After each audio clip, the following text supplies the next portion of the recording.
আসসালামু আলাইকুম। আজকে 19শে সেপ্টেম্বর, পবিত্র শুক্রবার, জুমার দিন। সবাইকে জানাই জুম্মা মোবারক। হে আল্লাহ, এত পাপ করেছি যে ক্ষমা চাইতেও লজ্জা লাগে। কি করব বলো? পাপী হলেও তো আমরা তোমারই বান্দা। বারবার ভুল করি, আবার বারবার চেয়ে নিই ক্ষমা। আজকের এই পবিত্র দিনের ওসিলা করে মাফ করে দিন না আমাদের জীবনের সমস্ত গুনাহ।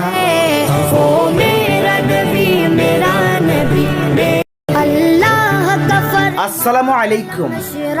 আজকে 19শে সেপ্টেম্বর, পবিত্র শুক্রবার, জুমার দিন।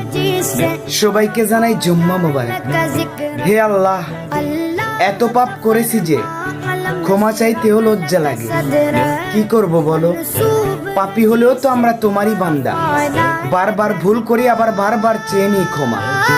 আজকের এই পবিত্র দিনের ওসিলা করে মাফ করে দিন না আমাদের জীবনের সমস্ত গুনাহ।